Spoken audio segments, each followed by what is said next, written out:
Hey everyone, and welcome back to another video. My name is Lexi. If you're new here, I'd love it if you subscribe, stay a while. It's a fun time. Today we are doing a TMI juicy Q&A.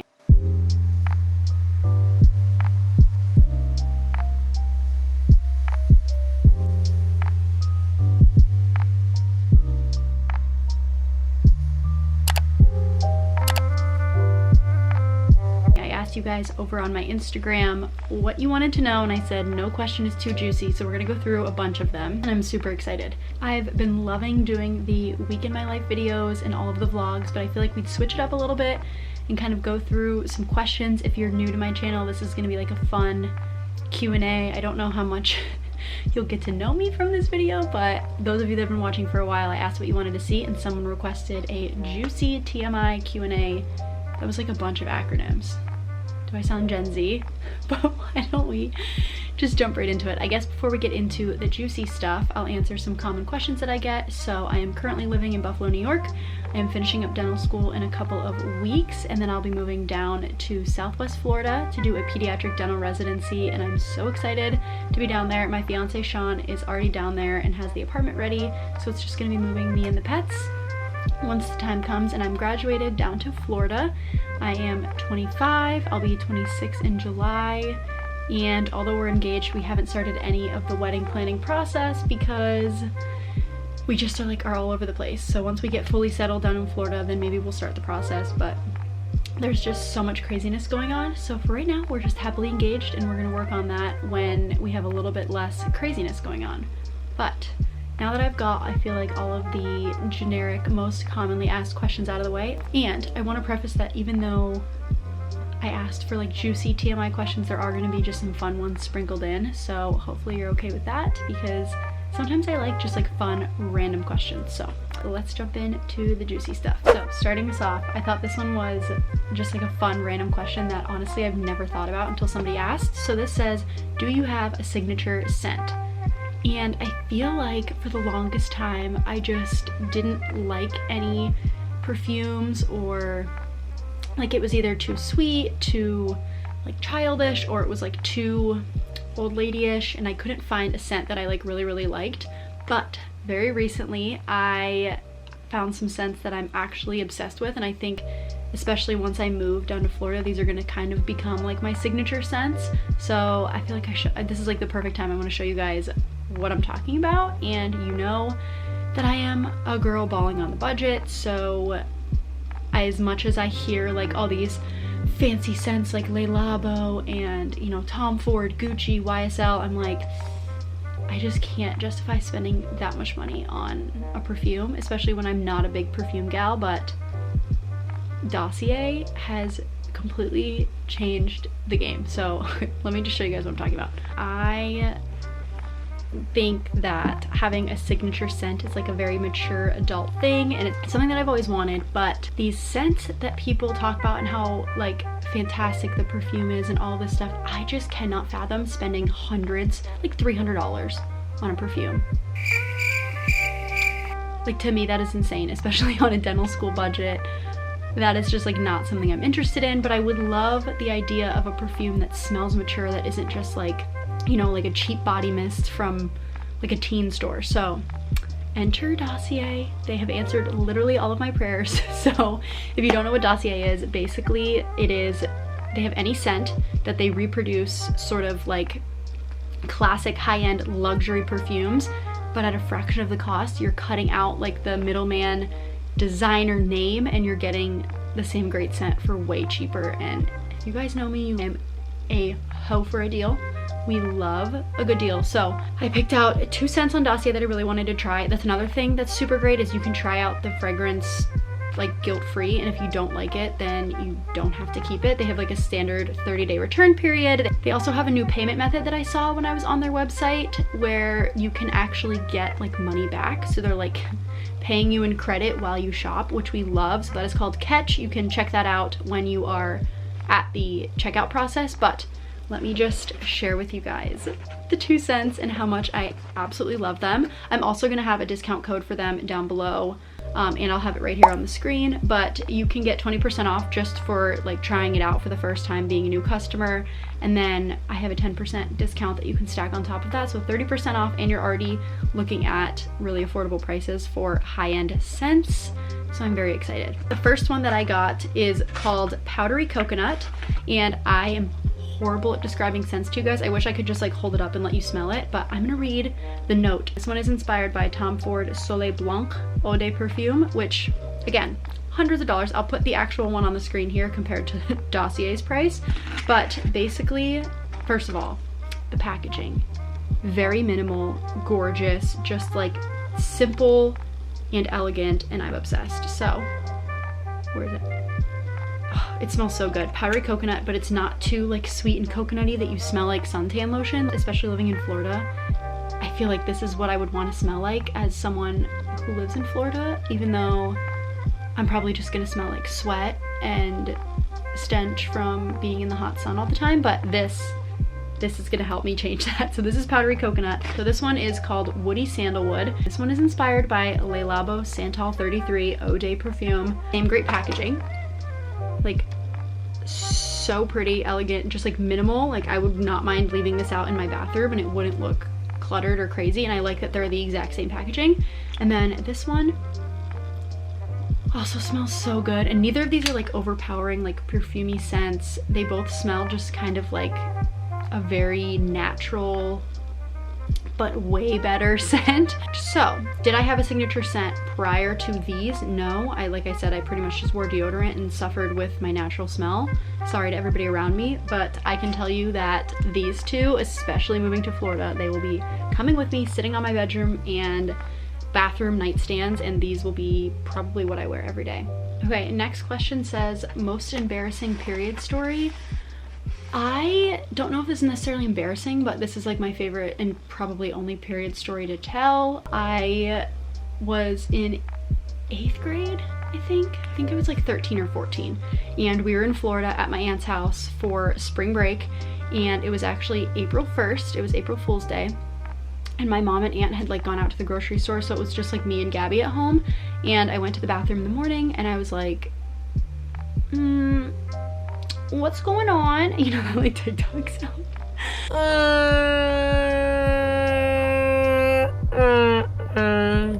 What's going on? What's happening? And I had started my period for the first time. And so I texted my mom, and she thought it was an April Fool's joke, and she was like, haha, very funny, and like didn't bring any products home from the grocery store because she thought it was a joke. So started my period on April Fool's, was not indeed an April Fool's prank, but it's a funny story now, like looking back now that I'm older. But that's probably the only, I don't have any like crazy like bled through and had a public issue, thank God, but I feel like that's probably the only one. I used to get horrible cramps with my period, but again, that's not like an embarrassing story. I would just like lay there and be debilitated and lazy, but hopefully that was like at least somewhat of an interesting story for you. Ooh, this one says, how did you react when Sean told you that he was married before? So my fiance Sean and I met him when he walked into the bar that I was working at. It was a taco and tequila bar, and he came in with his friends, and I like just overheard their conversation. You know, like when you're a bartender, you kind of just like hear bits and pieces of everyone's conversation sitting at the bar. And I heard him say ex-wife, and I heard him talk about a young kid, which now I know was his nephew, but at first I thought he was like divorced with kids, and I was like, oh, this guy's like really old. But then I found out that like he was in the Marines and got married very young as soon as he came back from the Marines, and it was a very short marriage, but they were together, you know, since high school and all this stuff. So I guess at first I was kind of just like, I don't know if I was necessarily bothered by it, but it was just something that like I was like, okay, it happened. Like at first, you know, when I met Sean, it wasn't like, oh, we're gonna get married and all this and that. I do know that when we first started dating, that it was something that he was worried about getting married again in the future, but like knowing the full backstory and like, you know, little things like he didn't get to really plan his first wedding. It was kind of planned for him so that when he came home from the Marines, like it was already happening.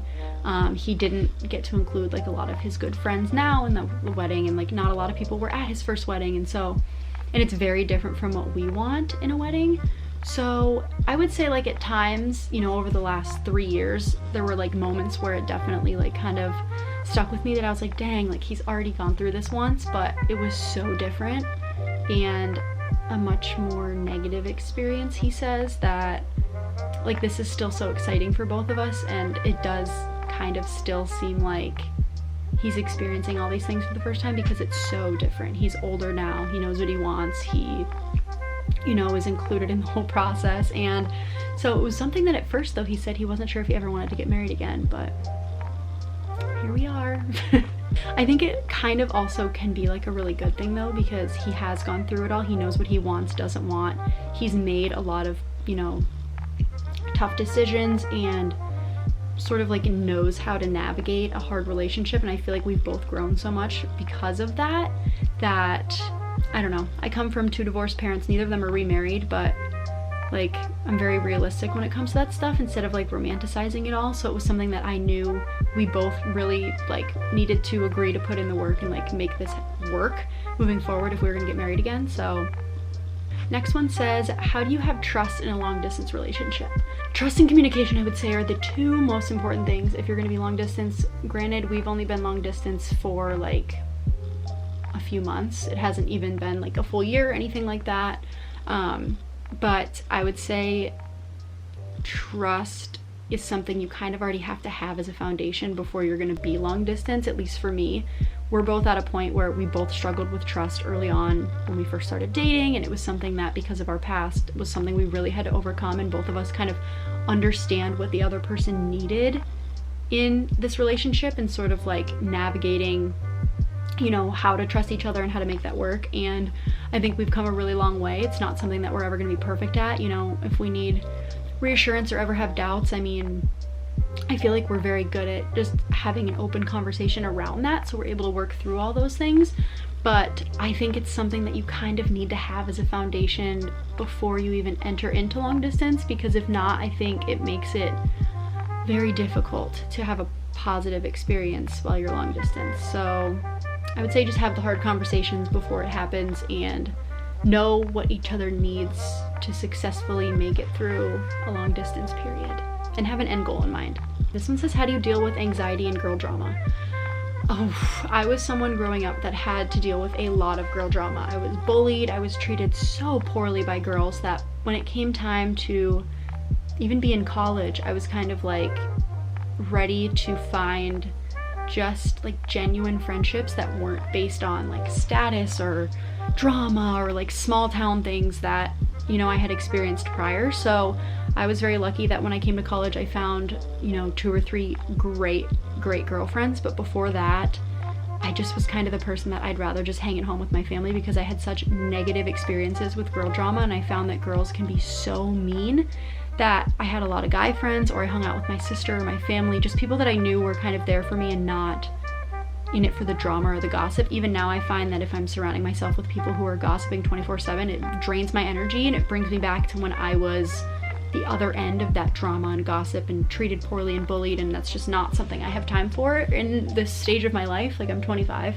I don't want to be dealing with girl drama. So I've been very lucky that I've found like a core group of girlfriends that I trust with my life. I mean, my roommate in college, Maddie, and one of my other best friends, Natalie, from undergrad, like I know I can call them at any point and they're there for me, and vice versa, and they know me in and out, the goods, the bads, the ugly. Especially Maddie, she lived with me, so I feel like they've been around for so much of my life that I don't really have to like explain myself. We can just like sit on the couch and do nothing and all have a good time. And that's really what I look for in a friendship, is someone that I can just be myself and doesn't drain my energy. I think I'm very introverted in that sense, so if I have to constantly like be on, it's not something that I enjoy. It sort of drains me. So I would just say, if you are on the younger side and you're dealing with girl drama, know that it gets better. Know that girls suck, and it'll make you stronger for that. I feel like now I am a lot stronger and like have a good sense of self because I had gone through that. So I guess like, yeah, it sucked at the time, but I feel a lot better about it now, and I feel like it made me a stronger person. This one says, truth about dental school culture. Oof, I might do an entire video once I'm graduated and like removed from that, all about that, because there is so much I want to say. I did not have the best dental school experience a lot of the time. I was, surrounded by a very competitive environment that I wasn't used to, and I personally just really struggled with comparison in that competitive nature and sort of like that just kind of toxic environment. And I feel like unfortunately that's kind of the culture around this profession for so long, and I'm someone that takes my mental health very seriously. You guys know I've gone to therapy for years, and it's something that I will probably continue to do forever, just because I feel like, I always say it's like a gym membership for your mind, but therapy has helped a lot.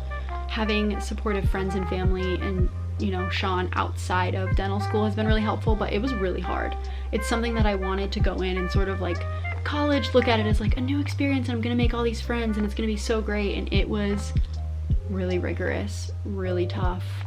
I struggled a lot, but I'm excited to be at the tail end of it. Like I said, I do feel like I learned a lot, but it was just a very taxing 4 years. So maybe I'll make a whole video on like the tea behind that. But I'm glad I did it. It's the career I really want to be in, and I'm excited to move to the next chapter. That is for sure. All right, next one says, how often do you shave? And I'm assuming they mean just sort of everything. So it is TMI. We'll just get into it. I shave my legs. Well, that's going to be a big adjustment moving to Florida, because in Buffalo it's cold all the time and nobody sees your legs, so you can go weeks at a time and nobody will notice. But in Florida, I'm wearing shorts a lot, so I need to get on a better leg shaving schedule. But as far as like, armpits down there, everything like that, I would say like every other day, maybe. I don't know. I feel like my body hair, like even my leg hair, is like pretty light and thin, so I can get away with like going a little bit longer. But my legs in Buffalo, I could go weeks at a time. But in Florida, I'm gonna have to get on a better schedule of sort of doing that a little bit more. But yeah, I would say that. And then I don't know if you care or were asking, but eyebrows and things like that. My eyebrows are looking pretty rough right now because I haven't gotten them done since before my nose surgery. I like to get them threaded like every couple months and then just upkeep them myself.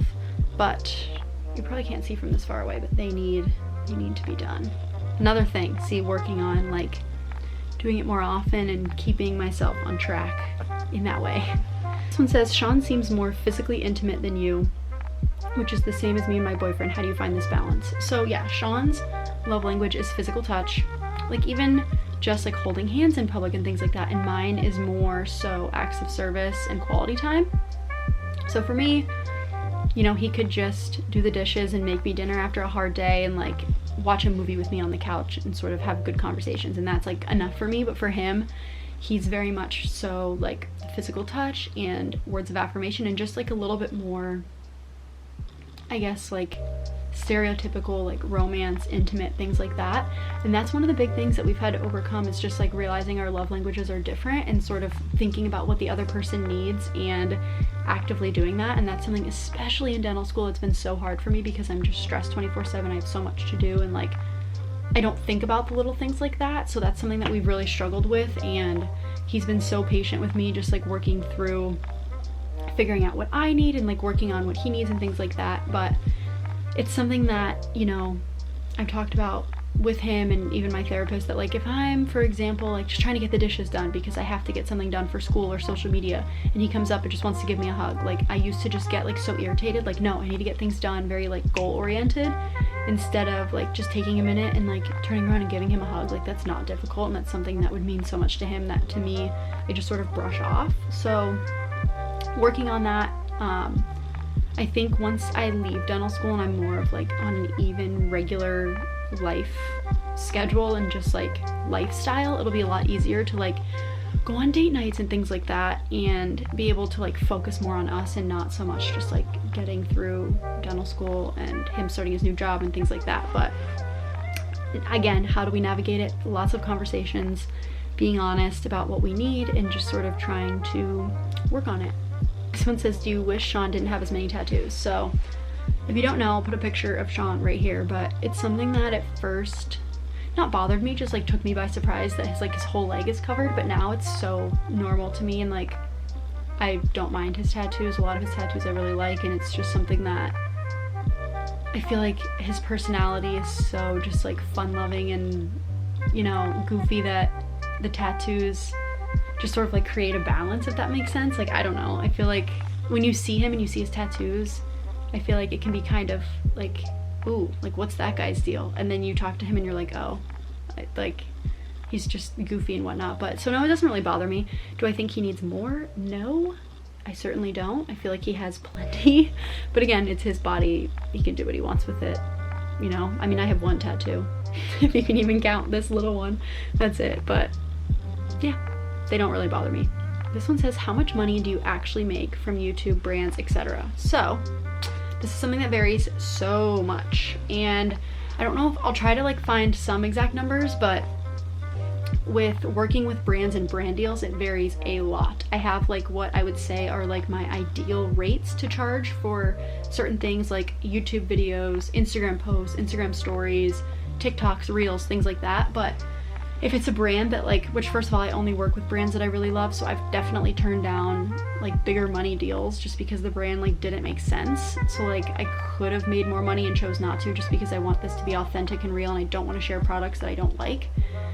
Especially because that's one nice thing is social media is not my full-time job, so I will be having, you know, a dental income that is very comfortable. So I really like, I even when I started I knew that, so I don't have to like worry about finances and work with brands just because they're paying a lot. So that's been something that's been really nice. But different streams of income, so you have brand deals, which I have a manager who's great, and then there's also different outlets like Aspire and other websites that sort of connect creators with brands. So that's one area of revenue, is like when you do a brand deal, you know, you see an Instagram picture where I'm tagging a brand or something like that, like that's one area to make money. Then there's YouTube with just like ad reads. When you guys click on a video, if there's an ad at the beginning, I get like a small portion of that, and I would say that is like typically like only a couple $100 a month, but it's something that I love, and I don't, like I said, I don't do this for the money, but that varies a lot too based on how many people are watching your videos. Like Vlogmas, obviously I'm posting a video every day, so there's more ads, more revenue from that, things like that.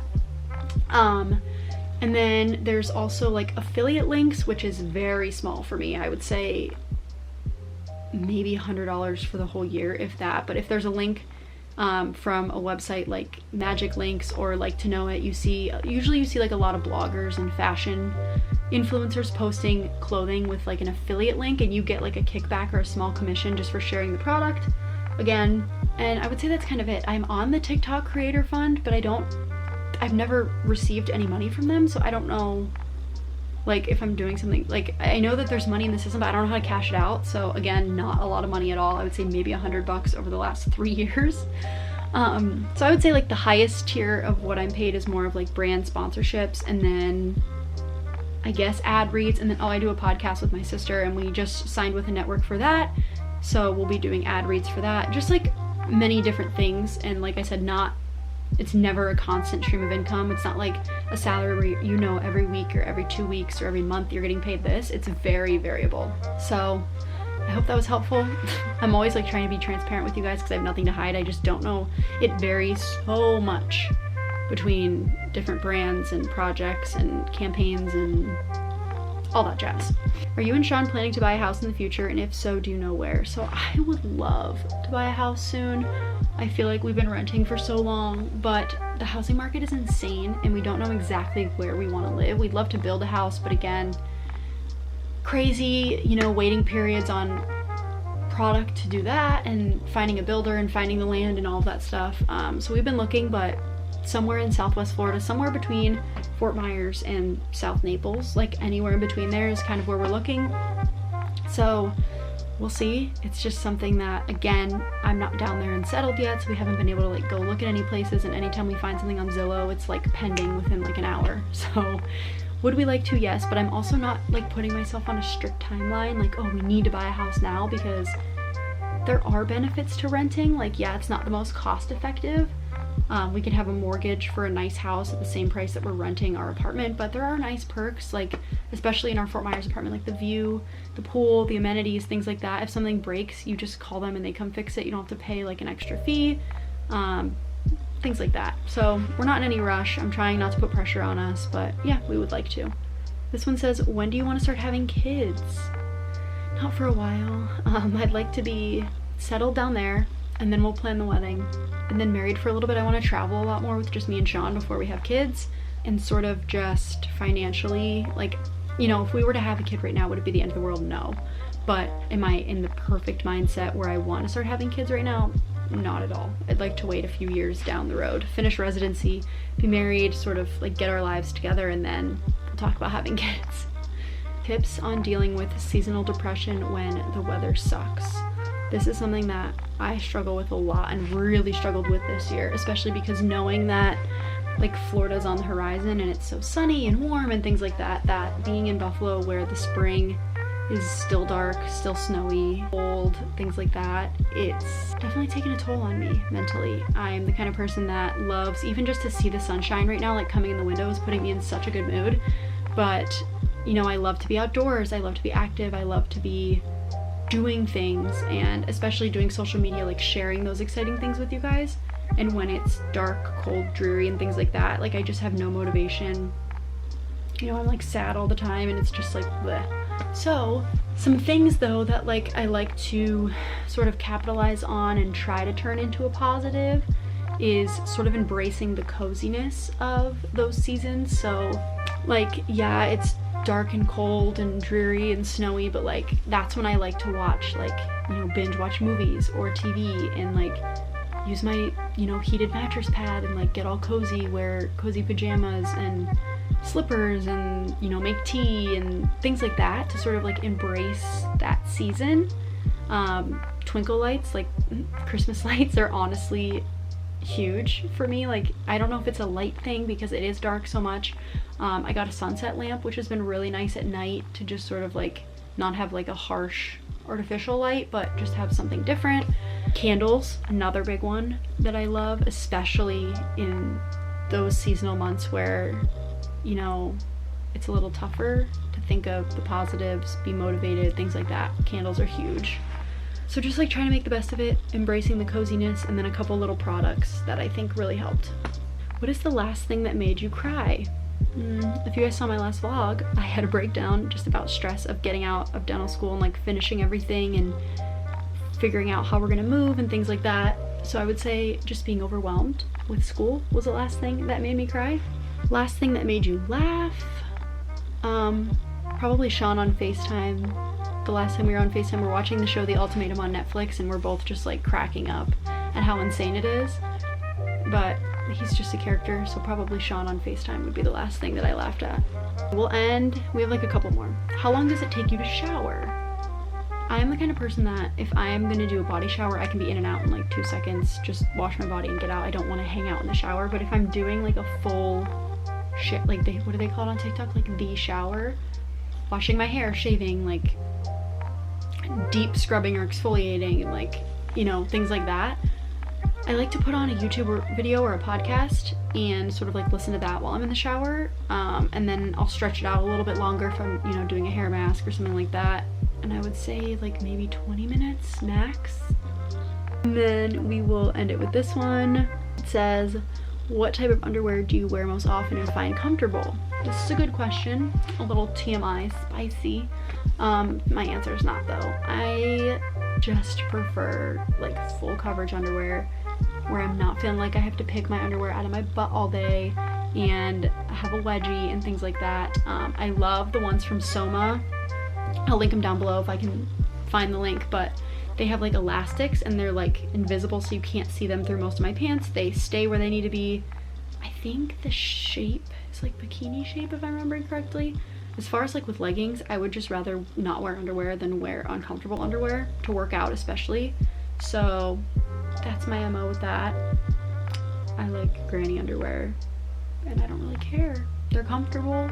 I'm not trying to pick my wedgie all day. You know what I'm saying? So that is it for this little TMI video. I hope you have enjoyed it. Wish like there were some questions that I just like didn't have a juicy answer to. Like I feel like when you guys are asking about like sexual history and things like that, and I just don't have anything juicy to share. So I don't think I'm just ignoring those questions. I just literally don't have anything like crazy story times juicy to share about those questions. So I hope this was beneficial. I feel like I did get through like a lot of the questions though, so I hope you enjoyed it. If you're not already, please subscribe, leave a comment for a video that you'd like to see down below in the comments. I love chatting with you guys there, and if there's any, I'll leave all the product links for anything I talked about down below, but if there's anything that I forgot or you want to know, leave it down there. Go follow me on Instagram so you can participate in the next Q&A, and I'll see you guys in the next video. Bye.